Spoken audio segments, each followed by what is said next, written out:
ഇന്ന് രാത്രിയിലും കർത്താവിൻ്റെ വിലയേറിയ സന്നിധിയിൽ നമുക്ക് ഒരുമിച്ച് ചേർന്ന് വരുവാൻ ദൈവം നൽകിയ സാവകാശത്തെ ഓർത്ത് സന്തോഷിക്കുന്നു, ദൈവത്തെ സ്തുതിക്കുന്നു.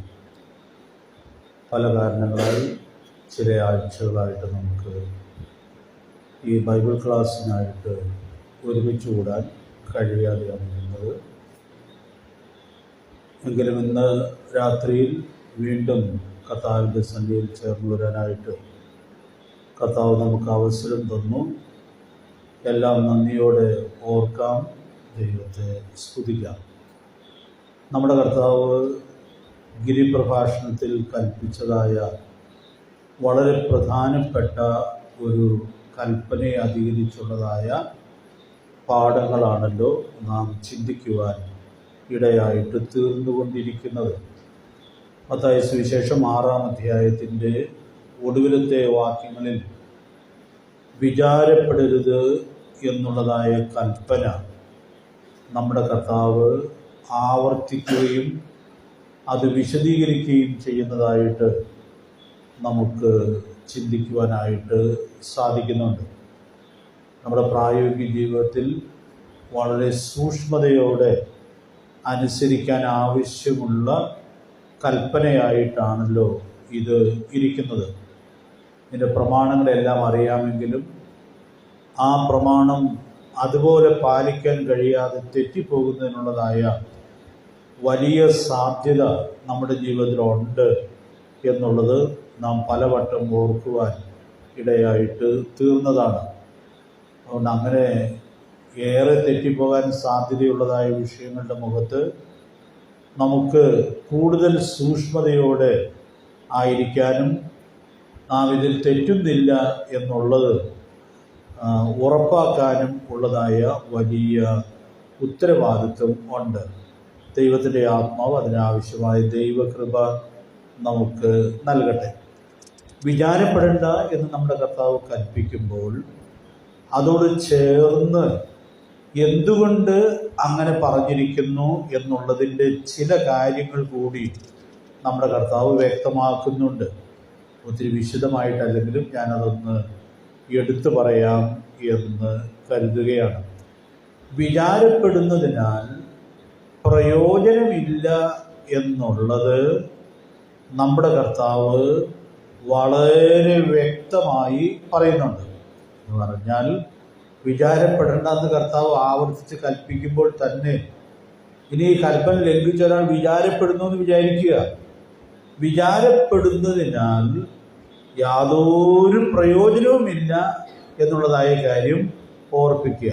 പ്രയോജനം ഇല്ല എന്ന് മാത്രമല്ല, അത് ചില ദോഷങ്ങൾക്ക് കാരണമായിട്ട് തീരും എന്നുള്ളതല്ലാതെ യാതൊരു പ്രയോജനവുമില്ല എന്നുള്ളതായ സത്യം നമുക്കവിടെ ഉൾക്കൊള്ളുവാനായിട്ട് സാധിക്കുന്നുണ്ട്.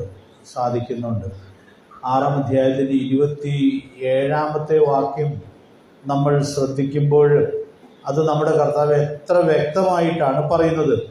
വിചാരപ്പെടുന്നതിനാൽ തൻ്റെ നീളത്തോട് ഒരു മുഴം കൂട്ടുവാൻ നിങ്ങളിൽ ആർക്ക് കഴിയും എന്ന് പറഞ്ഞാൽ, ഒരു കാര്യത്തെക്കുറിച്ച് വിചാരപ്പെടുന്നതിനാൽ യാതൊരു പ്രയോജനവും ഇല്ല എന്നുള്ളതായ കാര്യം കർത്താവ് വ്യക്തമാക്കുമ്പോൾ നമ്മളാരും ഈ വിഷയത്തിൽ അങ്ങനെ ഒത്തിരി വിചാരപ്പെടാറില്ലായിരിക്കാം. പക്ഷെ നമ്മുടെ കർത്താവ് വിചാരപ്പെടുന്നതിനാൽ പ്രയോജനമില്ലെന്നുള്ളത് വ്യക്തമാക്കുമ്പോൾ വളരെ അസാധാരണമായിട്ടുള്ള ഒരു കാര്യമാണ് അവിടെ ഓർപ്പിക്കുന്നതായിട്ട് നമ്മൾ കാണുന്നത്. അപ്പോൾ ഈ ചോദ്യത്തിൻ്റെ ഉത്തരം പറയാനായിട്ട് പ്രത്യേകിച്ച് അങ്ങനെ ഒത്തിരി ആലോചിക്കേണ്ട ആവശ്യമുണ്ടാകും എന്ന് കരുതുന്നില്ല. കാരണം വിചാരപ്പെടുന്നതിനാൽ ഇപ്പോൾ ഒരാൾക്ക് പൊക്കം കുറവാണ്, വിചാരപ്പെടുന്നത് കൊണ്ട് അല്പം കൂടി പൊക്കം വർദ്ധിപ്പിക്കാൻ പറ്റുമോ എന്നുള്ളതാണ് കർത്താവ് ചോദിക്കുന്നത്. ഒരു മുഴം കൂട്ടുവാൻ നിങ്ങളിൽ ആർക്ക് കഴിയുമെന്നാണ് കർത്താവ് ചോദിക്കുന്നത്. ഒരു മുഴം എന്നല്ല, ഒരു ഇഞ്ച് പോലും, ഒരു സെൻറ്റിമീറ്റർ പോലും വർദ്ധിപ്പിക്കാനായിട്ട് സാധിക്കുകയില്ല എന്നുള്ളതായ കാര്യം നമുക്കെല്ലാവർക്കും വളരെ കൃത്യമായി അറിയാവുന്നതാണ്. പിന്നെ എന്താ നമുക്കെല്ലാം അറിയാവുന്ന ഈ കാര്യം നമ്മുടെ കർത്താവ് അങ്ങനെ ഉദാഹരിക്കുവാൻ ഇടയായിട്ട് തീർന്നത്? നമുക്കറിയാം, ഈ വിചാരപ്പെടുന്നു എന്നുള്ളതിനാൽ അത് ഒരു പ്രയോജനവും ചെയ്യുകയില്ല എന്നുള്ളതായ കാര്യം ആർക്കും മനസ്സിലാകത്തക്കവണ്ണം നമ്മുടെ കർത്താവ് ഈ വിശദീകരണത്തിലൂടെ അത് വ്യക്തമാക്കുന്നു എന്നുള്ളത് നമുക്ക് ഉൾക്കൊള്ളുവാനായിട്ട് സാധിക്കുകയാണ്. അപ്പോൾ ഇവിടെയൊക്കെ നമ്മൾ മനസ്സിലാക്കുന്നൊരു കാര്യം, ദൈവം ഒരു വ്യക്തിയെ സംബന്ധിച്ചിടത്തോളം അവൻ്റെ വിശദാംശങ്ങളെല്ലാം ആ സൃഷ്ടിയിൽ വളരെ കൃത്യമായി ക്രമീകരിക്കുവാൻ ഇടയായിട്ട് തീർന്നിട്ടുണ്ട്. അപ്പോൾ അത് സ്തോത്രത്തോടും സന്തോഷത്തോടും കൂടി ഏറ്റെടുക്കുന്നതാണ് ഏറ്റവും അനിവാര്യമായിട്ടുള്ളത്. ആയുസ് മുഴുവനും ഇങ്ങനെയുള്ള കാര്യങ്ങളിലൊക്കെ അസ്വസ്ഥരായിട്ടും തൃപ്തിക്കുറവോടെയൊക്കെ സംസാരിക്കുകയോ ഇടപെടുകയോ ഒക്കെ ചെയ്യുന്ന ധാരാളം ആളുകളെ നമുക്ക് കാണാനായിട്ട് സാധിക്കും. അപ്പോൾ നമ്മുടെ കർത്താവ് ഈ വിഷയം പറയുമ്പോൾ എന്തു വ്യക്തമായിട്ടാണ് വിചാരപ്പെടുന്നതിനാൽ പ്രയോജനമില്ല എന്നുള്ളത് വ്യക്തമാക്കുവാൻ ഇടയായിട്ട് തീരുന്നത്. അതുകൊണ്ട് പ്രിയപ്പെട്ടവരെ, നമുക്ക് ഈ വിഷയത്തിൽ വളരെ വിവേകത്തോടു കൂടി വർത്തിക്കുവാനായിട്ട് സാധിക്കട്ടെ. നമുക്കറിയാം, ഒരാൾക്ക് ആഹാരമില്ല. 2-3 കാര്യങ്ങളാണല്ലോ കർത്താവിടെ ഉദാഹരണമായിട്ട് പറയുന്നത്. ആഹാരമില്ലെങ്കിലും അതിന് വിചാരപ്പെട്ടതുകൊണ്ട് പ്രത്യേകിച്ച് ഒരു പ്രയോജനവുമില്ല. പിന്നെ ആഹാരമില്ലാത്തൊരു സാഹചര്യത്തിൽ പ്രാർത്ഥിച്ചാൽ പ്രയോജനമുണ്ട്. അത് നമുക്ക് നമ്മുടെ കർത്താവ് പഠിപ്പിച്ച പ്രാർത്ഥനയിൽ ഉൾക്കൊള്ളുവാനായിട്ട് സാധിക്കുന്നുണ്ട്. ഇത് ഈ പ്രസംഗത്തിൽപ്പെട്ടതാണെങ്കിലും നമ്മളത് വേറിട്ട് കഴിഞ്ഞ ദിവസങ്ങളൊക്കെ ചിന്തിക്കാനും പഠിക്കാനും ഇടയായിട്ട് തീർന്നതാണ്. കർത്താവ് പഠിപ്പിച്ച മാതൃകാ പ്രാർത്ഥനയിൽ 6-ാം അധ്യായത്തിൻ്റെ 11-ാമത്തെ വാക്യത്തിൽ ഭക്ഷണത്തിൻ്റെ കാര്യം പ്രാർത്ഥിക്കുന്നതായിട്ട് നമ്മൾ കാണുന്നുണ്ടല്ലോ. ആ വാചകം നമുക്ക് നല്ല പരിചയമുള്ളതാണല്ലോ. ഞങ്ങൾക്ക് ആവശ്യമുള്ള ആഹാരം ഇന്ന് തരണമേ. അപ്പോൾ ഭക്ഷണമില്ലല്ലോ എന്ന് ഓർത്ത് വിചാരപ്പെട്ട് എത്ര സമയം ഇരുന്നാലും അതിനാൽ ഒരു പ്രയോജനവും ഉണ്ടാകുകയില്ല. എന്നാൽ വളരെ താഴ്മയോടെ സ്തോത്രത്തോടു കൂടി പ്രാർത്ഥിക്കുവാൻ ഇടയായിട്ട് തീരുന്നത് അത് വലിയ കരുതൽ അനുഭവിക്കുന്നതിന് മുഖാന്തരമായിട്ട് തീരാവുന്നതാണ്. അതൊരു വലിയ സത്യം നമുക്കിവിടെ ഉൾക്കൊള്ളാനായിട്ട് സാധിക്കട്ടെ. ഇസ്രായേൽ മക്കൾ നീണ്ട 40 വർഷക്കാലം എത്രയോ അതിശയകരമായിട്ടുള്ള ദൈവിക കരുതലാണ് അനുഭവിക്കുവാൻ ഇടയായിട്ട് തീർന്നത്. നമുക്കറിയാം, ഭക്ഷണവും വെള്ളമൊക്കെ ഇല്ലാതെ വന്ന സാഹചര്യത്തിൽ ഇസ്രായേൽ ജനം വിചാരപ്പെട്ടു എന്ന് മാത്രമല്ല, പിന്നെ അവർ പിറുപിറുക്കാനും പാപം ചെയ്യാനും ഒക്കെ ഇടയായിട്ട് തീർന്നു എന്നുള്ളത് നമുക്ക് അവരുടെ ചരിത്രത്തിൽ ഉൾക്കൊള്ളുവാനായിട്ട് സാധിക്കുന്നുണ്ട്. അപ്പോൾ അങ്ങനെ അവർ പിറുപിറുത്തു എന്നുള്ളത് കൊണ്ട് വേറെ ചില ശിക്ഷകൾ ഏറ്റുവാങ്ങി എന്നുള്ളതല്ലാതെ അവർ പിറുപിറുത്തത് കൊണ്ടല്ല ദൈവം അവർക്ക് ആഹാരം കൊടുക്കുവാൻ ഇടയായിട്ട് തീർന്നത്. ഇന്ന് ഞങ്ങളിൽ പലരും സംബന്ധിച്ചതായ വിവാഹത്തിൽ ദൈവവചനം പറഞ്ഞ സഹോദരൻ ഈ മന്നയെക്കുറിച്ച് ഒരു വിശദീകരണവും കണക്കുമൊക്കെ അവിടെ പറയുന്നത് കേൾക്കുവാനിടയായിട്ട് തീർന്നു. പല ട്രെയിനിലെ അനേകം ബോഗികൾ നിറച്ച് ഭക്ഷണം ഓരോ ദിവസവും ഉണ്ടെങ്കിൽ ഇത്രയും ആളുകൾക്ക് ഭക്ഷണം കഴിക്കാൻ പറ്റുമായിരുന്നു എന്നാണ് അദ്ദേഹം ചില കണക്കുകളൊക്കെ ഉദ്ധരിച്ച് അവിടെ പറയുവാൻ ഇടയായിട്ട് തീർന്നത്. കണക്കുകൾ ഞാൻ പറയാനായിട്ട് വിചാരിക്കുന്നില്ല. അപ്പോൾ ഇത്രയും വലിയൊരു ആവശ്യത്തിന് മുമ്പിലും വിചാരപ്പെടാതെ ദൈവമുഖത്തേക്ക് നോക്കുവാൻ ഇടയായിട്ട് തീരുന്നത് ദൈവിക കരുതൽ അനുഭവിക്കുന്നതിന് മുഖാന്തരമായിട്ട് തീരും എന്നുള്ളതായ വലിയ സത്യം നമുക്കിവിടെ ഉൾക്കൊള്ളാനായിട്ട് സാധിക്കുകയാണ്. കർത്താവ് പറഞ്ഞ 2 വിഷയങ്ങളും അവരുടെ ജീവിതത്തിലുണ്ടായിരുന്നു. എന്ത് തിന്നും, പിന്നെ എന്ത്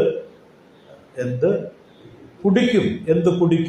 അപ്പോൾ കുടിക്കാൻ വെള്ളമില്ലാതെ വന്ന സന്ദർഭത്തിൽ അവർ എത്രയോ വട്ടം പിറുപിറുക്കുവാനും ഒക്കെ ഇടയായിട്ട് തീർന്നു എന്നുള്ളത് നമുക്കിവിടെ കാണാനായിട്ട് സാധിക്കുകയാണ്. അതുകൊണ്ട് ഞാൻ ഇവിടെ ഒരു ദൂത് കൈമാറാനായിട്ട് ശ്രമിക്കുകയാണ്. വിചാരപ്പെടാവുന്ന വിഷയങ്ങൾ നമ്മുടെയൊക്കെ ജീവിതത്തിൽ എത്രയോ കാര്യങ്ങൾ ഈ കഴിഞ്ഞ നാളുകളിലൊക്കെ ഉണ്ടാകാൻ ഇടയായിട്ട് തീർന്നിട്ടുണ്ട്. ഈ ക്ലാസ് മുടങ്ങി 2-3 ആഴ്ചകൾക്കുള്ളിൽ തന്നെ ഞാൻ ഓർത്തു, വിചാരപ്പെടാവുന്ന എന്തോരം കാര്യങ്ങളാണ് അടിക്കടി നേരിടുവാൻ ഇടയായിട്ട് തീർന്നത്.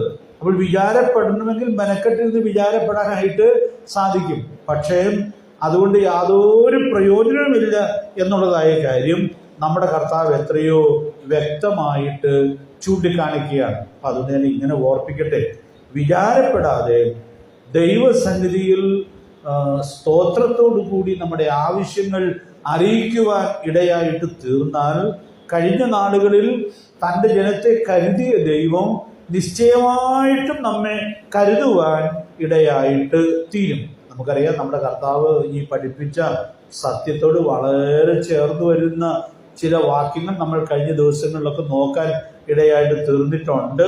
ഫിലിപ്പിയർ 4-ാം അധ്യായത്തിന്റെ 6 മുതലുള്ള വാക്യങ്ങളിൽ ഈ വിഷയം എത്രയോ വ്യക്തമായിട്ടാണ് വിശദീകരിക്കപ്പെടുന്നതായിട്ട് നമുക്ക് കാണുവാനായിട്ട് സാധിക്കുന്നത്. അപ്പം അവിടുന്ന് ഒരു വാക്ക് ഞാൻ ഇവിടെ നിന്ന് ചേർത്ത് പറയാം എന്ന് കരുതുകയാണ്. ഒന്നിനെക്കുറിച്ചും വിചാരപ്പെടരുത്. എന്നിട്ട് അടുത്ത വാക്കിന് എന്താ പറയുന്നത്? എല്ലാറ്റിലും പ്രാർത്ഥനയാലും അപേക്ഷയാലും നിങ്ങളുടെ ആവശ്യങ്ങൾ സ്തോത്രത്തോടെ ദൈവത്തോട് അറിയിക്കുകയത്രേ വേണ്ടത്. അപ്പോൾ പ്രിയപ്പെട്ടവരെ, ഞാൻ ഇവിടെ ഓർപ്പിക്കാനായിട്ട് ആഗ്രഹിക്കുന്ന കാര്യം, വിചാരപ്പെടുന്നതിനാൽ അത് യാതൊരു പ്രയോജനവും ചെയ്യുകയില്ല.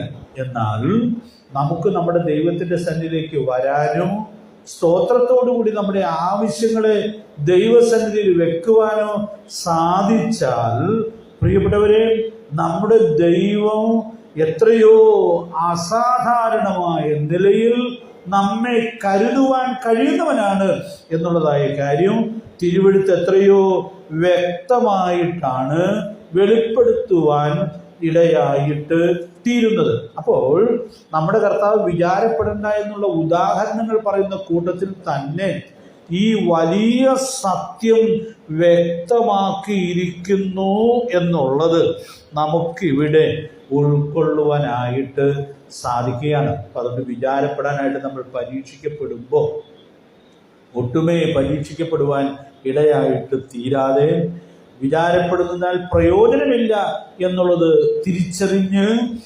സ്തോത്രത്തോടുകൂടി ദൈവസന്നിധിയിലേക്ക് വരുവാനായിട്ട് സാധിക്കേണ്ടതിൻ്റെ ആവശ്യകതയാണ് ദൈവത്തിൻ്റെ പരിശുദ്ധാത്മാവ് ഇവിടെ വ്യക്തമാക്കുന്നത്. ഈ മനോഹരമായ സത്യം ഉൾക്കൊള്ളാൻ വേറെ എങ്ങും പോകേണ്ട ആവശ്യമില്ല.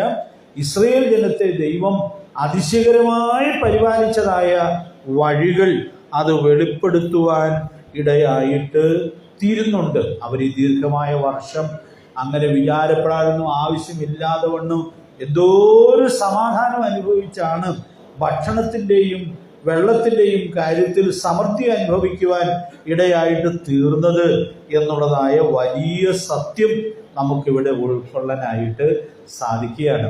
അതുകൊണ്ട് പ്രിയ ദൈവമക്കളെ, ഈ പ്രായോഗികമായ പാഠം ഉൾക്കൊണ്ട് പ്രയോജനപ്പെടുത്താനായിട്ട് ദൈവാത്മാവ് നമുക്ക് കൃപ നൽകട്ടെ. 40 വർഷം ദൈവത്തിൻ്റെ ജനം മരുഭൂമിയിൽ അസാധാരണമായി കരുതപ്പെട്ടത് ഏത് ബുദ്ധിയിലാണ് നമുക്ക് ഉൾക്കൊള്ളാനായിട്ട് കഴിയുക. ഇപ്പോൾ ഫിലിപ്പിലേഖനത്തിലെ ആ പ്രയോഗം എന്ത് മനോഹരമായ പ്രയോഗമാണ്. സകല ബുദ്ധിയെയും കവിയുന്ന ദൈവ സമാധാനം. അതുകൊണ്ട് ദൈവമക്കളായ നമുക്ക് ഈ കൽപ്പന അനുസരിക്കുവാനോ പ്രാർത്ഥിക്കുവാനോ സാധിക്കും എന്ന് വരികിൽ സകല ബുദ്ധിയെയും കവിയുന്ന ദൈവ സമാധാനം ഓരോ വിഷയത്തിലും അനുഭവിച്ച് ജീവിക്കുവാനായിട്ട് സാധിക്കും. ദൈവത്തിൻ്റെ ആത്മാവ് നമ്മെ സഹായിക്കട്ടെ. പിന്നെ വിചാരപ്പെടേണ്ട എന്ന് കർത്താവ് പറഞ്ഞ വേറൊരു വിഷയമുണ്ടല്ലോ, അത് നമ്മൾ അതിൻ്റെ വിഷയമൊക്കെ നോക്കിയതാണ്. ഏത് വിഷയത്തെക്കുറിച്ചാണ് വിചാരപ്പെടേണ്ടതെന്ന് പിന്നെ പറഞ്ഞത്? എന്ത് തിന്നും, എന്ത് കുടിക്കും, പിന്നെ ഏത് വിഷയമാണ്? എന്ത് ഉടുക്കും. അപ്പോൾ ഈ വിഷയത്തില് നമ്മുടെ കർത്താവ് വളരെ വിശദമായിട്ട് ഈ ഭാഗത്ത് തന്നെ നമുക്ക് വിശദീകരണം നൽകുന്നതായിട്ട് നമ്മൾ കാണുന്നുണ്ട്. ഒരുപക്ഷെ മറ്റേ കാര്യം വിശദീകരിച്ചതിനേക്കാൾ കൂടുതൽ വിശദമായി കർത്താവ് ഈ കാര്യമാണ് വിശദീകരിക്കുവാൻ ഇടയായിട്ട് തീർന്നത്. അവിടെ അതിൻ്റെ വിശദീകരണം സസ്യലോകത്ത് നിന്നുള്ളതായ ഒരു പാഠം വിശദീകരിച്ചുകൊണ്ടാണ് കർത്താവ് വ്യക്തമാക്കുന്നത്. നമുക്കെല്ലാം അറിയാമെങ്കിലും 6-ാം അധ്യായത്തിൽ 28, 29, 30 വാക്യങ്ങൾ നമുക്ക് ഒന്ന് വായിച്ച് പോകാം. ഈ വാക്യങ്ങളൊക്കെ നമുക്ക് മനപ്പാടം അറിയാവുന്ന വാക്യങ്ങളായിരിക്കും, എങ്കിലും നാം ഒന്ന് വായിക്കുന്നത് പ്രയോജനമായിരിക്കുമല്ലോ. മത്തായി 6-ന്റെ 28, 29, 30 വാക്യങ്ങൾ.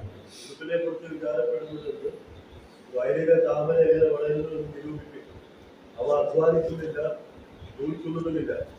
എന്നാൽ ശലോമോൻ പോലും തന്റെ സർവ്വമഹത്വത്തിലും ഇവയിൽ ഒന്നിനോടും സമഞ്ഞിരുന്നില്ല എന്ന് ഞാൻ നിങ്ങളോട് പറയുന്നു.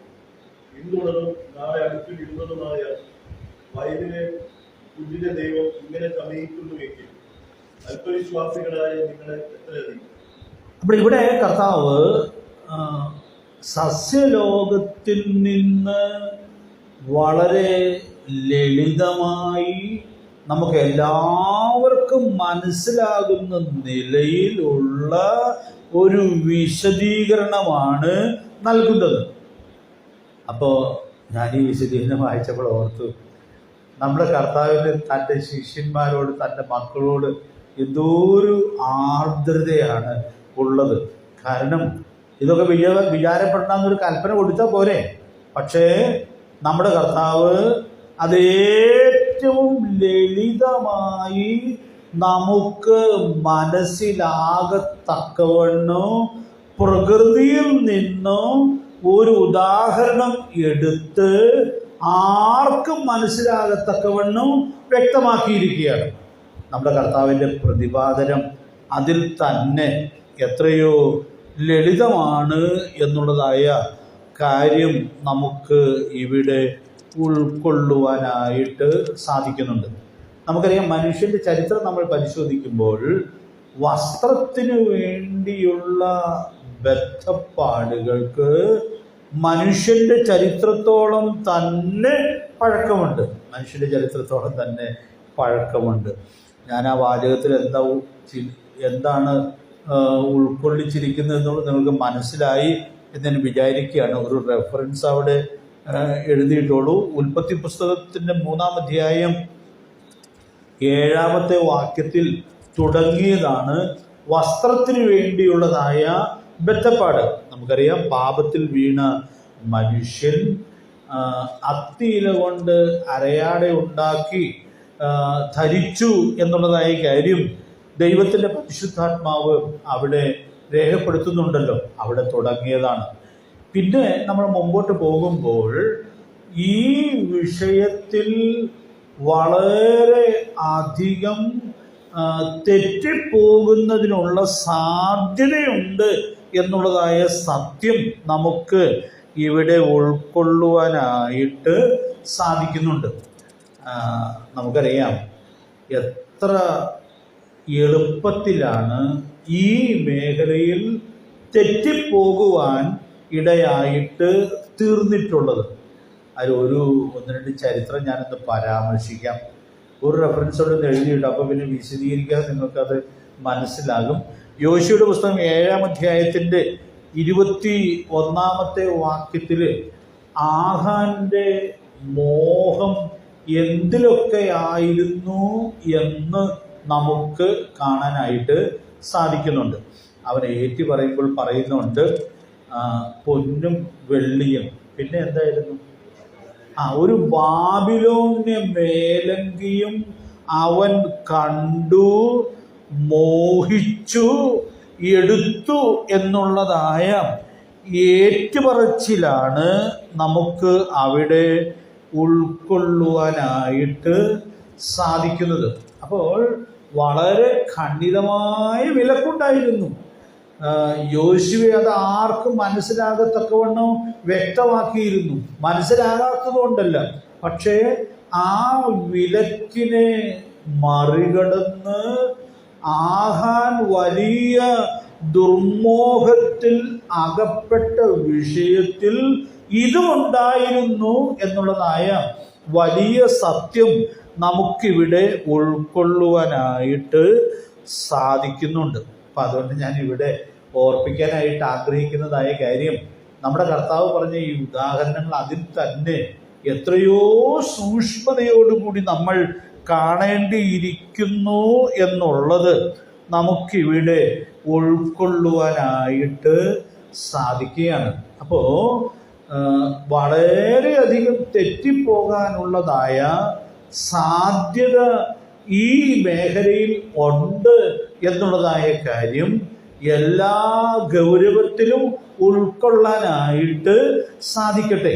കാരണം ഇത്രയും ഖണ്ഡിതമായ കൽപ്പന ഉണ്ടായിട്ടും ആഹാൻ അതിൽ തെറ്റാനും ആ തെറ്റ് എന്തോ ഒരു വലിയ ദുരന്തത്തിന് കാരണമായിട്ട് തീർന്നു എന്നുള്ളത് നമ്മൾ കാണുകയാണ്. അപ്പം അതുകൊണ്ട് ഞാൻ വളരെ ഭയത്തോടുകൂടി ഓർപ്പിക്കുകയാണ്, നമ്മുടെ കർത്താവ് പറഞ്ഞ ഈ കാര്യങ്ങളിലൊക്കെ വരുന്ന തെറ്റുകൾ എത്രയോ വലിയ ശിക്ഷയ്ക്ക് കാരണമായിട്ട് തീരും എന്നുള്ളത് നമ്മളിവിടെ ഉൾക്കൊള്ളുകയാണ്. അപ്പോൾ വിചാരപ്പെടാതിരിക്കുന്ന കൂട്ടത്തിൽ തന്നെ നാം ഇതിൻ്റെ ദുർമോഹത്തിലൊന്നും അകപ്പെടുന്നില്ല എന്നുള്ളത് അതിസൂക്ഷ്മതയോടെ ഉറപ്പുവരുത്താനായിട്ട് സാധിക്കട്ടെ. ഞാൻ പുതിയ നിയമത്തിലൂടെ ഒരു വാക്യം ഒന്ന് ചേർത്ത് ഓർപ്പിക്കാം എന്ന് ആഗ്രഹിക്കുകയാണ്. 1 തിമോഥെയോസ് 2-ാം അധ്യായത്തിൻ്റെ 9-ഉം 10-ഉം വാക്യങ്ങൾ നമുക്ക് വളരെ പരിചയമുള്ളതായ വാക്യങ്ങളാണ്. ഈ വാക്യങ്ങളിൽ സഭാജീവിതത്തിലുമൊക്കെ സൂക്ഷ്മതയോടെ പാലിക്കേണ്ടതായ കാര്യങ്ങൾ അവിടെ പ്രബോധിപ്പിക്കപ്പെടുന്നു, കൽപ്പിക്കപ്പെടുന്നു എന്നുള്ളത് നമ്മൾ കാണുന്നുണ്ട്. നമുക്കെല്ലാം അറിയാവുന്ന വാക്യങ്ങളാണെങ്കിലും ഒന്ന് വായിച്ചു പോകാം എന്ന് ഞാൻ കരുതുന്നു. 1 തിമോഥെയോസ് 2-ാം അധ്യായം അതിൻ്റെ 9-10 വാക്യങ്ങൾ ഒന്ന് വായിച്ചോളൂ. ലജ്ജാശീലത്തോടും സുബോധത്തോടും കൂടെ തങ്ങളെ അലങ്കരിക്കണം. ഇന്നിയ തലമുടി, പൊന്ന്, മുത്ത്, വിലയേറിയ വസ്ത്രം എന്നിവ കൊണ്ടല്ല, ദൈവഭക്തിയെ സ്വീകരിക്കുന്ന സ്ത്രീകൾക്ക് ഉചിതമാകുമ്പോൾ സൽപ്രവൃത്തികളെ കൊണ്ടത്രേ അലങ്കരിക്കേണ്ടത്. അപ്പോൾ അവിടെ മോഹത്തിൽ അകപ്പെട്ടു പോകാൻ സാധ്യതയുള്ളതായ ചില കാര്യങ്ങൾ വേറിട്ടെടുത്ത് പറയുകയാണ്. അപ്പോൾ ഈ ആഹാന്റെ പാപവും അതിൻ്റെ പശ്ചാത്തലത്തിൽ ഈ വാക്യങ്ങളും ഒക്കെ ചിന്തിക്കുമ്പോൾ നാം അവിടെ എത്ര ഗൗരവമായിട്ട് ഈ പാഠം ഉൾക്കൊള്ളേണ്ടിയിരിക്കുന്നു. കാരണം ആഹാൻ തെറ്റിപ്പോയ ആ മേഖലയെ തന്നെ ഇവിടെ ദൈവാത്മാവ് വേറിട്ട് എടുത്തു പറഞ്ഞ് പ്രബോധിപ്പിക്കുന്നു എന്നുള്ളത് നമ്മൾ കാണുകയാണ്. അതിലെ 10-ാമത്തെ വാക്യം POC പരിഭാഷയിലുള്ളത് ഞാനൊന്ന് നിങ്ങളെ വായിച്ച് കേൾപ്പിക്കാം. POC ബൈബിളൊക്കെ നിങ്ങളുടെ വീട്ടിൽ കാണുമായിരിക്കാം. നിങ്ങൾക്ക് റെഫർ ചെയ്തൊക്കെ അത് നോക്കാനും പഠിക്കാനും ഉള്ളതായ സൗകര്യമുണ്ട്. എങ്കിലും ഞാനിന്ന് ഈ വാക്യം ഒന്ന് നിങ്ങൾക്ക് പറഞ്ഞു തരികയാണ്. ആ വാക്യം എല്ലാവരും ഒന്ന് നോട്ട് ചെയ്തിട്ടുണ്ടെന്ന് ഞാൻ ഓർപ്പിക്കുകയാണ്. 1 തിമോഥെയോസ് 2-ാം അധ്യായത്തിൻ്റെ 10-ാമത്തെ വാക്യം എഴുതിയെടുക്കാവുന്നതുപോലെ ഞാനൊന്ന് പറയാം. ഇതൊന്ന് പഠിക്കുകയും ചെയ്യണം, എല്ലാവരും ഒന്ന് മനഃപ്പാഠമാക്കുകയും ചെയ്യണം. അതിന് ഒരു പ്രാധാന്യമുള്ള കാലത്താണ് നമ്മൾ ജീവിക്കുന്നത്. ഞാൻ പറയാം, സാവകാശത്തിൽ പറയാം, ഒന്ന് എഴുതിയിട്ടോളൂ. പിന്നിയ മുടിയോ സ്വർണമോ രത്നങ്ങളോ വിലയേറിയ ഉടയാടകളോ അണിഞ്ഞ് തങ്ങളെ തന്നെ അലങ്കരിക്കരുത്. ഞാൻ ഒന്നുകൂടെ പറയുകയാണ്. പിന്നിയ മുടിയോ സ്വർണമോ രത്നങ്ങളോ വിലയേറിയ ഉടയാടകളോ അണിഞ്ഞ് തങ്ങളെ തന്നെ അലങ്കരിക്കരുത്. അപ്പോൾ ഞാനിവിടെ ഒരു സത്യം ഓർപ്പിക്കാനായിട്ട് ആഗ്രഹിക്കുന്നത്, എന്ത് ഗൗരവത്തോടു കൂടിയാണ് ഈ കൽപ്പന ദൈവാത്മാവ് നൽകുന്നത്. തിമോഥെയോസിന്റെ ലേഖനത്തിന് ഒരു പ്രത്യേകതയുണ്ടല്ലോ. ഈ ലേഖനം ഏത് ഗണത്തിൽപ്പെടുന്നതാണ്? ഇടയ ലേഖനങ്ങളിൽ പെടുന്ന ലേഖനമാണ്. അപ്പോ ഇടയ ലേഖനങ്ങളുടെ ഉപദേശങ്ങൾ ദൈവസഭയിൽ പ്രായോഗികമാക്കേണ്ടതായ ഉപദേശങ്ങളാണ്. 1 തിമോഥെയോസ് 3:15 നമുക്ക് വായിക്കേണ്ട ആവശ്യമില്ല. നമുക്ക് എല്ലാവർക്കും തന്നെ മനപ്പാഠം അറിയാം. താമസിച്ചു പോയാലോ സത്യത്തിന്റെ തൂണും അടിസ്ഥാനവുമായി ജീവനുള്ള ദൈവത്തിന്റെ സഭയാകുന്ന ദൈവാലയത്തിൽ നടക്കേണ്ടത് എങ്ങനെയെന്ന് നീ അറിയേണ്ടതിന് ഇത് എഴുതുന്നു. അപ്പോൾ പ്രിയപ്പെട്ടവരെ, ഞാൻ ഓർപ്പിക്കാനായിട്ട് ആഗ്രഹിക്കുന്നത്, ഈ 10ാമത്തെ വാക്യത്തിൽ നൽകുന്നതായ ഈ കൽപ്പന അത് പ്രായോഗികമാക്കി സൂക്ഷ്മതയോടുകൂടി ജീവിക്കാനുള്ളതായ വലിയ ആവശ്യകത ഉണ്ട്. അപ്പം അതുകൊണ്ട് പ്രിയപ്പെട്ടവര്, ഈ കാലഘട്ടത്തിൽ ഈ കാര്യത്തിനൊക്കെയുള്ള വ്യതിചലനത്തെക്കുറിച്ചുള്ള ചിന്തകളും ഒക്കെ വ്യാപകമാകുന്ന ഈ നാടുകളിൽ സൂക്ഷ്മതയോടെ ഈ പ്രമാണങ്ങളെ മുറുകെ പിടിക്കാനായിട്ട് ദൈവത്തിൻ്റെ ആത്മാവ് നമ്മെ സഹായിക്കട്ടെ. ദൈവത്തിൻ്റെ വചനത്തെ പൂർണ്ണ ഹൃദയത്തോടും പൂർണ്ണ മനസ്സോടും പൂർണ്ണ ശക്തിയോടും കൂടെ പ്രമാണിച്ച ഒരു ഭക്തനെ കുറിച്ച് നമ്മൾ ഈ ദിവസങ്ങൾ വായിക്കുന്നുണ്ട്. ആരാണത്? യോശിയാവിനെ കുറിച്ച് വായിക്കുമ്പോൾ എന്ത് മനോഹരമായ സാക്ഷ്യമാണ് അവിടെ ദൈവത്തിൻ്റെ ആത്മാവ് നൽകുന്നതായിട്ട് നമ്മൾ കാണുന്നത്. അവിടെ ഒരു വാചകം നമുക്ക് പരിചയമുള്ളൊരു വാചകമുണ്ട്, അവൻ ഇടത്തോട്ടോ വലത്തോട്ടോ മാറിയില്ല.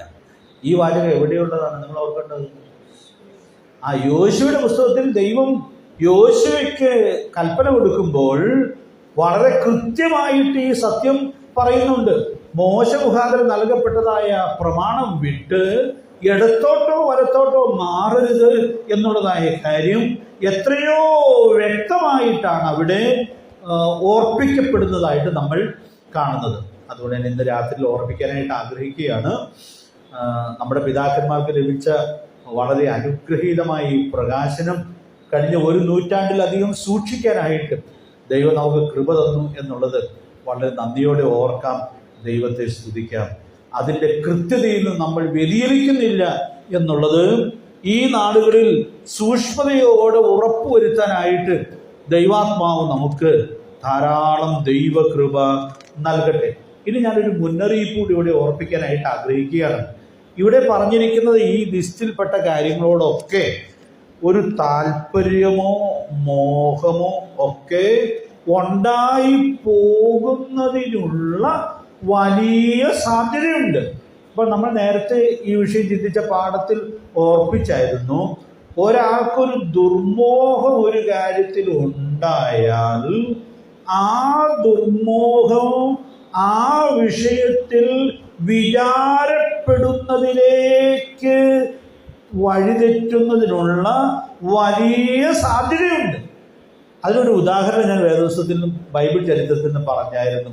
ആരെങ്കിലും ഓർമ്മയിലുണ്ടോ എന്ന് അറിയാനൊരു ആഗ്രഹം ഉണ്ടെങ്കിൽ പറയാം.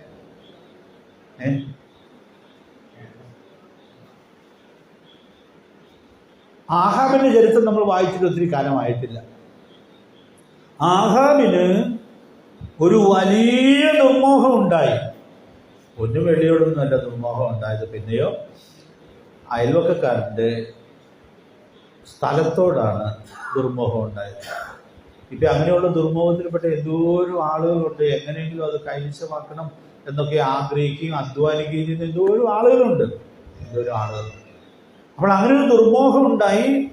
ആ മോഹം നിവർത്തിക്കപ്പെടുന്നില്ല എന്നുള്ളതായ സാഹചര്യം വരുമ്പോൾ പിന്നെ നമ്മൾ ആഹാബിനെ കാണുന്നത്, ഇതൊക്കെ നമ്മൾ പഠിച്ചിട്ട് ഒത്തിരി കാലമായിട്ടില്ല, ആഹാബിനെ കാണുന്നത് ഏറെ അസ്വസ്ഥനായിട്ടാണ്.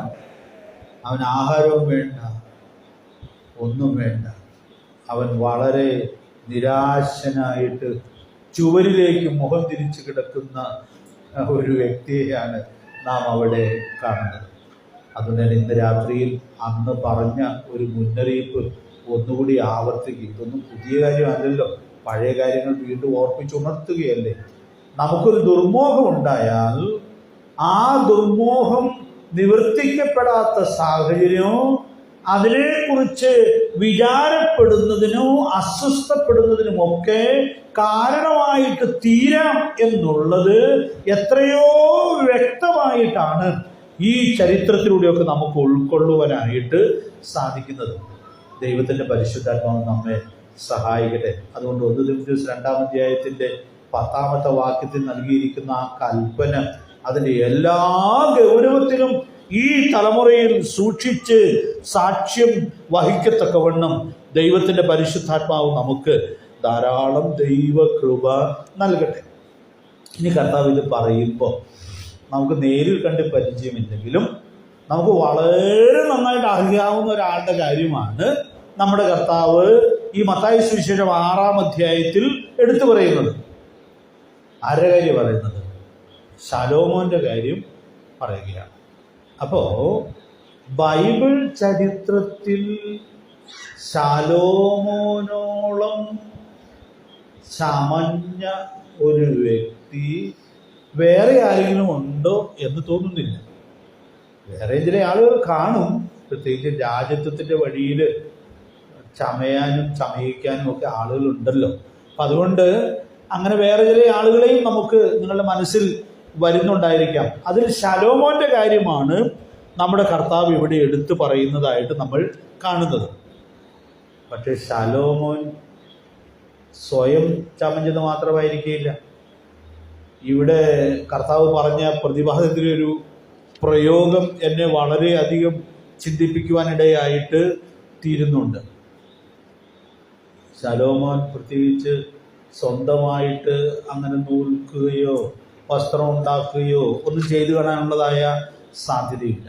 പിന്നെ ആ രാജ്യത്തെ ഏറ്റവും വിദഗ്ധരായിട്ടുള്ള വളരെ സമർത്ഥരായിട്ടുള്ള ആളുകൾ ശലോമോന്റെ വസ്ത്രത്തിനു വേണ്ടി അധ്വാനിക്കാനോ ബന്ധപ്പെടാനോ ഒക്കെ ഇടയായിട്ട് തീർന്നിട്ടുണ്ട്.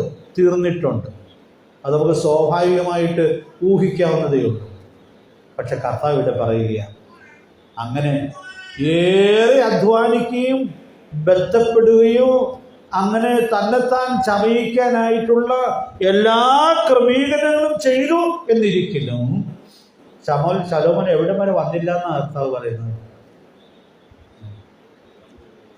ഈ വയലിലെ താമരയോളം പോലും വന്നില്ല. അത് നൂൽക്കുകയോ ചമയിക്കാനായിട്ട് ഒരു ശ്രമവും നടത്തുന്നില്ല. പക്ഷേ നമ്മുടെ കർത്താവ് ശലോമോന്റെ കാര്യം പറഞ്ഞിട്ട് പറയുകയാണ്, ഇതെല്ലാം ബദ്ധപ്പാടും ചെയ്തതായ ഈ മനുഷ്യൻ പോലും വയലിലെ താമരയോളം ചമയാനായിട്ട് സാധിച്ചില്ല എന്നുള്ളതായ വലിയ സത്യം എത്രയോ വ്യക്തമായിട്ടാണ് ഇവിടെ എടുത്തു പറയുന്നത്. ഇവിടെ നമുക്കൊരു പാഠമില്ലേ?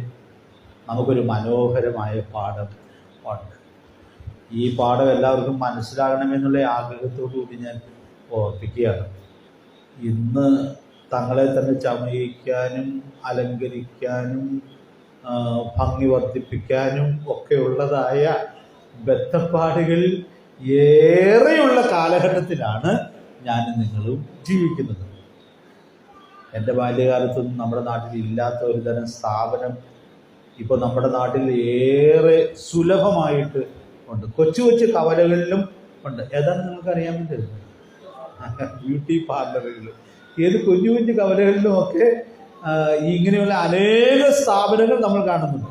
ഗ്രേഡ് കൂടിയതും കുറഞ്ഞതുമായ ഇങ്ങനെയുള്ള സ്ഥാപനങ്ങൾ വളരെ വ്യാപകമായിട്ട് നമുക്ക് കാണാനായിട്ട് സാധിക്കും. അവിടെ വരെ വന്നുകൊണ്ട് ഞാനൊരു കാര്യം ഓർപ്പിക്കുകയാണ്. ഇത് കർത്താവിൻ്റെ വീണ്ടും വരവിൻ്റെ ഒരു ലക്ഷണം കൂടിയായിട്ടാണ് ഇരിക്കുന്നത്. ഞാൻ അവിടെ പറഞ്ഞ പിന്നെ ആ വഴി പോകുന്ന സംശയം. എനിക്കൊരു സൂചന പറയാം. നമ്മുടെ കർത്താവ് പറഞ്ഞത് ലൂക്കോസ് 17-ാം അധ്യായത്തിൽ ലോത്തിന്റെ കാലം പോലെ മനുഷ്യത്വത്തിന്റെ നാട്ടിലും ഉണ്ടാകും. പിന്നെ വേറെ ആരുടെ കാലത്തെ കുറിച്ചാണ് പറഞ്ഞത്? നോഹയുടെ കാലം പോലെ ഉണ്ടാകും. നോഹയുടെ കാലത്തിന്റെ പ്രത്യേകതയായിട്ട് ഉൽപ്പത്തി പുസ്തകം 6-ാം അധ്യായത്തിൽ നമ്മൾ വായിക്കുന്നത് സ്ത്രീ സൗന്ദര്യത്തിന് ഏറ്റവും അധികം പ്രാധാന്യം കൊടുത്ത ഒരു കാലമായിരുന്നു അത്. സൗന്ദര്യമുള്ളവരെയൊക്കെ ഭാര്യമാരായിട്ട് എടുത്തു എന്നാണ് ദൈവാത്മാവ് രേഖപ്പെടുത്തുന്നത്. ലോകത്തിൻ്റെ കാലത്തിനൊരു പ്രത്യേകതയുണ്ട്. പുരുഷ സൗന്ദര്യത്തിന് ഏറ്റവും അധികം പ്രാധാന്യം കൊടുത്ത കാലമാണ് ലോകത്തിൻ്റെ കാലം. നമ്മുടെ നാട്ടിലുള്ള ബ്യൂട്ടി പാർലറുകൾ നിന്ന് ശ്രദ്ധിച്ചാൽ രണ്ടു കൂട്ടർക്കും ഉള്ള സ്ഥാപനങ്ങളുണ്ട്. മാറി മാറി ഓരോരുത്തർക്കും ഉള്ള സ്ഥാപനങ്ങൾ ഉണ്ട്. ഞാനിന്ന് രാത്രി ഒരു വലിയ സത്യം പറയാൻ പോവുകയാണ്. പ്രിയപ്പെട്ടവരെ, ഇത് സ്വാഭാവികമായിട്ട് മനുഷ്യന് വരുന്നതായൊരു പ്രവണതയാണ്. ഈ ലോകം ആ വഴി പോകട്ടെ, പക്ഷെ നാം ഈ ലോകത്തിൽ നിന്ന് നമ്മുടെ കർത്താവിന് വേണ്ടി വിളിച്ച് വേർതിരിക്കപ്പെട്ടവരാണ്. നമുക്ക് സൂക്ഷിക്കാവുന്ന മനോഹരമായൊരു മാതൃകയുണ്ട്. നമ്മുടെ ഈ ഒഴുക്കിൽ ഒഴുകാൻ പാടില്ല. പിന്നെയോ ഇവിടെ നമുക്ക് വ്യത്യസ്തരായി നിൽക്കാനുള്ളതായ വലിയ ഉത്തരവാദിത്വമുണ്ട്. നമുക്കറിയാം, ശലോമോൻ അങ്ങനെ ചമയിക്കാനായിട്ട് ആവോളം ശ്രമിച്ചിട്ട് വയലിലൊരു താമരയോളം ചമയാനായിട്ട് സാധിച്ചില്ല എന്നുള്ളത് നമ്മുടെ കർത്താവ് എത്രയോ വ്യക്തമായിട്ട് ഓർപ്പിക്കുകയാണ്. ഈ താമരയെ ആരാ ചമയിച്ചതെന്ന് ഞാൻ പറയണ്ടല്ലോ, സൃഷ്ടിതാവ് ചമയിച്ചതാണ്. അതുകൊണ്ട് ഇന്ന് രാത്രിയിൽ ഞാനൊരു കാതലായ പ്രമാണം ഇവിടെ പറയുകയാണ്. ദൈവം നമ്മെ എന്തൊരു മനോഹരമായിട്ടാണ് സൃഷ്ടിച്ചിരിക്കുന്നത്. ഒരു തിരുവചനമുണ്ടല്ലോ, നിങ്ങൾ ഓർക്കുന്നുണ്ടായിരിക്കും, ഭയങ്കരവും അതിശയവുമായിട്ടാണ് സൃഷ്ടിച്ചിരിക്കുന്നത്. നമ്മൾ ആരാധിക്കുമ്പോൾ അത് ഓർക്കും, സ്വർഗത്തിലെ ആരാധനയിലും അത് ഓർക്കും. കാരണം വെളിപ്പാട് പുസ്തകം 4-5 അധ്യായങ്ങളുള്ളതായ ആരാധനയിൽ ദൈവം സൃഷ്ടിതാവാണ് എന്നുള്ളതിനാൽ ദൈവത്തെ ആരാധിക്കുന്ന ആ ആരാധന സ്വർഗത്തിലും തുടരുന്നതാണ്. അതുകൊണ്ട് ഞാൻ ഇന്ന് രാത്രി ഓർപ്പിക്കുകയാണ്, പ്രിയപ്പെട്ടവരെ, നമുക്ക് നമ്മുടെ സൃഷ്ടിതാവ് എങ്ങനെ നമ്മെ സൃഷ്ടിച്ചിരിക്കുന്നുവോ, എങ്ങനെ നമ്മെ ചമയിച്ചിരിക്കുന്നുവോ അത് മതി എന്നുള്ളതായ ആ തൃപ്തിയോടെ ജീവിക്കാനായിട്ട് സാധിക്കുന്നത് നിങ്ങൾക്ക് ഏറെ സമാധാനത്തോടെ ജീവിക്കുന്നതിന് സഹായകരമായിട്ട് തീരും. നിങ്ങൾ വഴിതെറ്റിപ്പോകാതെ അത് നിങ്ങളെ തന്നെ സൂക്ഷിക്കുവാൻ ഇടയായിട്ട് തീരും. അതുകൊണ്ട് പ്രിയപ്പെട്ടവർ, നമുക്ക് ഈ വലിയ ഉൾക്കാഴ്ച പ്രായോഗികമാക്കി ജീവിക്കത്തക്കവണ്ണം ദൈവത്തിൻ്റെ പരിശുദ്ധാത്മാവ് നമുക്ക് ധാരാളം ദൈവകൃപ നൽകട്ടെ. ആ ഉൾക്കാഴ്ചയിലേക്ക് നിങ്ങൾ വന്നാൽ ചമയിക്കാനുള്ള ബന്ധപ്പാടിൽ നിന്നും ചെലവിൽ നിന്നും നിങ്ങൾക്ക് നിങ്ങളെ തന്നെ സൂക്ഷിക്കുവാനായിട്ട് സാധിക്കും. കർത്താവ് നമ്മെ സഹായിക്കട്ടെ. വയലിലെ താമര ചെയ്യാത്ത 2 കാര്യങ്ങൾ ഞാൻ പരാമർശിച്ചായിരുന്നു. അതിൻ്റെ 28-ാമത്തെ വാക്യത്തിൽ നാം അത് കാണുന്നുണ്ട്. അവ അധ്വാനിക്കുന്നില്ല, നൂൽക്കുന്നതും ഇല്ല. അപ്പോൾ ഈ താമര ഒന്നും ചെയ്യുന്നില്ല. സൃഷ്ടിതാവ് കൊടുത്തതായ ആ മനോഹാരിത, പ്രിയപ്പെട്ടവരെ, അതുകൊണ്ട് ആ മനോഹാരിതയുടെ മഹത്വം ഉൾക്കൊണ്ട് അതിൽ സംതൃപ്തിയോടെ ജീവിക്കാനായിട്ട് ദൈവത്തിൻ്റെ പരിശുദ്ധാത്മാവ് നമുക്ക് ധാരാളം ദൈവ കൃപ നൽകട്ടെ. അതുകൊണ്ട് നമ്മുടെ കർത്താവിയുടെ പഠിപ്പിച്ചതായ സസ്യജാലങ്ങളിൽ നിന്ന് എടുത്ത് പഠിപ്പിച്ചതായ ഈ പാഠം അതിൽ തന്നെ എത്രയോ പ്രായോഗിക പ്രസക്തമായിട്ടിരിക്കുന്നു എന്നുള്ളതായ വലിയ സത്യം നമുക്കിവിടെ ഉൾക്കൊള്ളാനായിട്ട് സാധിക്കുകയാണ്. ഈ തൃപ്തി നമ്മുടെ ജീവിതത്തിൽ ആവശ്യമില്ലാത്ത മോഹത്തിലേക്കോ മോഹഭങ്ങളുടെ നടുവിലുള്ള വിചാരപ്പെടലിലേക്കോ നമ്മൾ വഴുതി പോകാതെ വണ്ണം നമ്മെ തന്നെ സൂക്ഷിക്കുന്നതിന് നമ്മെ നിശ്ചയമായിട്ടും സഹായിക്കും. ദൈവത്തിൻ്റെ പരിശുദ്ധാത്മാവ് നമുക്ക് ധാരാളം ദൈവകൃപ നൽകട്ടെ. ഒരു സത്യം കൂടി ഞാനിവിടെ ഒന്ന് ചേർത്ത് പറയുകയാണ്. നമ്മുടെ കർത്താവ് ഈ കാര്യം വിശദീകരിക്കുമ്പോൾ അവിടെ 30-ാമത്തെ വാക്യത്തിലേക്ക് വരുമ്പോൾ നമ്മിൽ നിന്നുള്ളൊരു വ്യത്യസ്തത ഈ സസ്യജാലങ്ങൾക്കുണ്ട് എന്നുള്ളതായ കാര്യം എടുത്തു പറയുന്നുണ്ട്. അത് ഞാൻ വളരെ സന്തോഷത്തോടെ ആസ്വദിച്ചൊരു കാര്യമാണ്. അതുകൊണ്ട് തന്നെ ഞാൻ വേഗത്തിലൊന്ന് പറഞ്ഞ് ഉപസംഹരിക്കാമെന്ന് കരുതുക. 30-ാം വാക്യം ഒന്ന് വായിച്ച്. 30-ാമത്തെ വാക്യം. നാളെ അടുപ്പിലിടുന്നതുമായ വയലിലെ കുഞ്ഞിനെ ദൈവം ഇങ്ങനെ സമയിക്കുന്നു. അല്പവിശ്വാസികളെ നിങ്ങളെ എത്ര അധികം. അപ്പോൾ അവിടെ ഇന്നുള്ളതും നാളെ അടുപ്പിലിടുന്നതുമായ വയലിലെ പുല്ലിനെ ദൈവം ഇങ്ങനെ ചമയിക്കുന്നു എങ്കിൽ, അപ്പോൾ അതിൽ പല കാര്യങ്ങളുണ്ട്. ഇതിനെല്ലാം ദൈവം ചമയിക്കുകയാണ്. അപ്പോൾ ഞാനിവിടെ പറയാനായിട്ട് ശ്രമിക്കുന്ന കാര്യം, ഈ സൃഷ്ടിയെക്കുറിച്ച് പറയുമ്പോൾ അതിൻ്റെ നിസാരത നമ്മുടെ കർത്താവ് എടുത്തു പറയുന്നുണ്ട്. ഇതാരാ പറയുന്നത്? സൃഷ്ടിതാവാണ് പറയുന്നത്. അപ്പോ സൃഷ്ടിതാവ് ഈ സൃഷ്ടിയുടെ നിസാരത പറയുക. ഇന്നുള്ളതും നാളെ അടുപ്പിടുന്നതുമാണത്. എത്രയോ ക്ഷണികമാണത്. പക്ഷെ നാം അതിൽ നിന്ന് എത്രയോ വ്യത്യസ്തരാണ്. മനുഷ്യൻ തന്നെ ദൈവത്തിന്റെ സൃഷ്ടിയിൽ എത്രയോ മഹത്വമുള്ളവനാണ്, എത്രയോ വ്യത്യസ്തനാണ്. അധികം വിശദീകരിക്കേണ്ട ആവശ്യമില്ലല്ലോ. പിന്നെ ആ വാക്യത്തിന്റെ ഒടുവിലത്തെ വാക്യം എന്താണ്? അല്പവിശ്വാസികളെ നിങ്ങളെ. അപ്പൊ വിശ്വാസികളായ നാം, ദൈവമക്കളായ നാം, കർത്താവിന്റെ ശിഷ്യന്മാരായിരിക്കുന്ന നാം എത്രയോ വിലപ്പെട്ടവരാണ്, എത്രയോ വ്യത്യസ്തരാണ്.